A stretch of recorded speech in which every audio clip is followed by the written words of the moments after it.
When we let go of certain bad habits, there is a happiness and there's a sweetness in that experience that you really can't compare to other things. And I really feel this particular story I'm going to tell you, it's kind of like a folktale story. It was actually my mom told me the story in Farsi. It might be a little hard to translate, but this story really, I think, provides a really nice image of what that can look like. And basically, as the story goes, a long, long time ago, there's a young man who's a construction worker, and he's working on the construction of a big grand mosque. And at the completion of the construction of this masjid, the Sultan who ordered the construction of the masjid, he wanted all of the construction workers to leave. And the reason is because his daughter had asked him, this is the princess, she made a special request that after the construction of this big, beautiful grand masjid is finished, she wanted to be the first one to go into that masjid and pray 2 rak'ahs in the musalla with no one else there. So this was the request of the princess. So the masjid is finished, the construction workers leave, and this one construction worker, he was falling behind, he was late, and he didn't realize that everyone else had already left, and they had allowed the princess into the masjid to go pray. So as he's leaving, he catches a glimpse of the princess inside the musalla of the masjid praying 2 rak'ahs of nafl. And the scene was just so incredible to him. It was just a very beautiful image to him, and he fell in love with her. So when he came home, he told his mother about what had happened, and he said, "You have to go to the Sultan and ask for the princess's hand in marriage."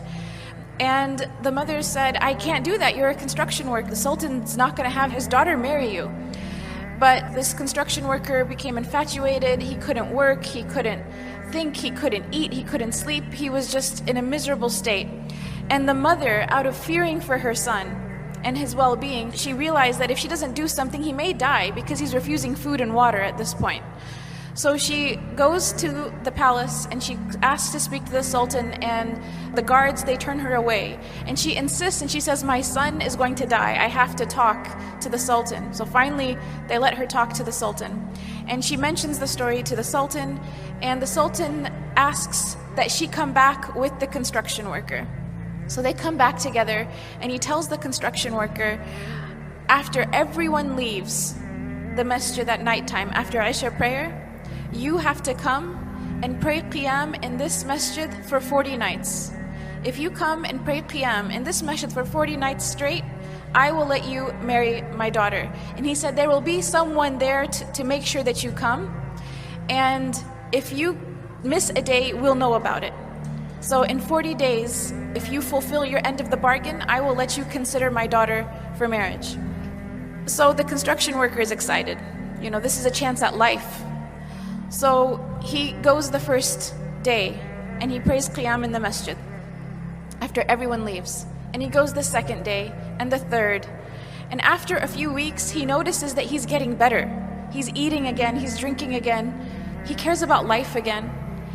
And eventually he starts to really, really enjoy coming to the masjid and praying qiyam when everyone else has left.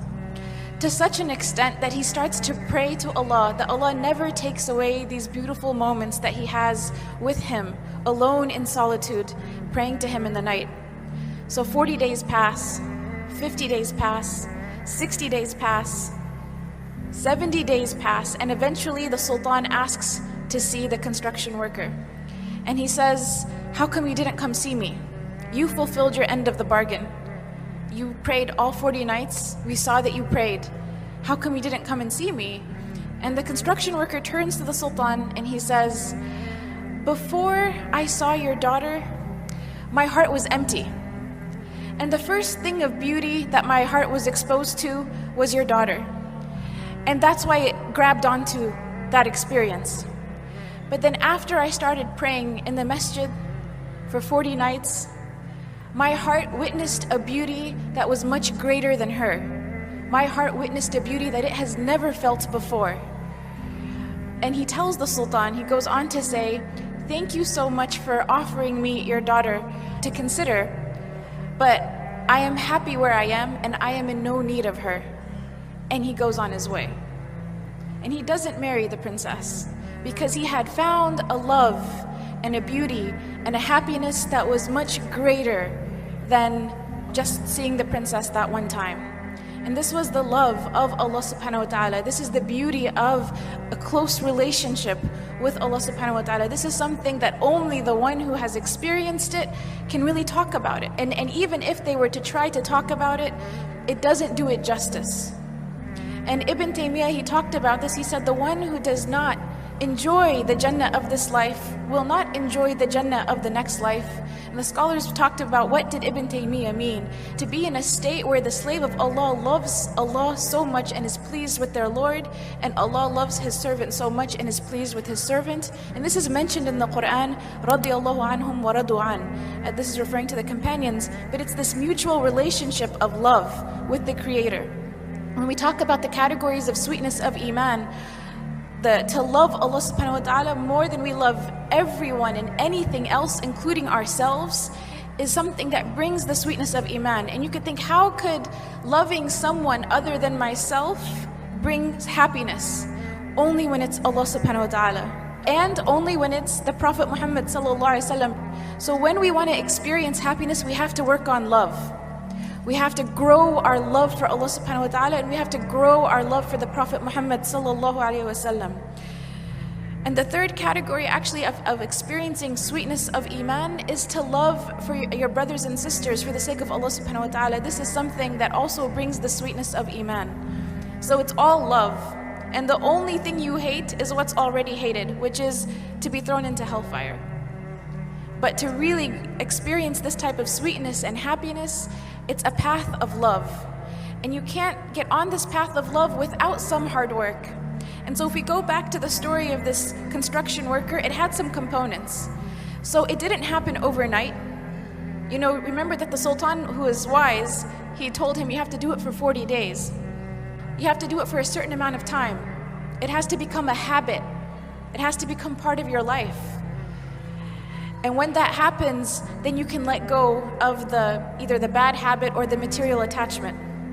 Something else that was really important in the story of the construction worker is his mother.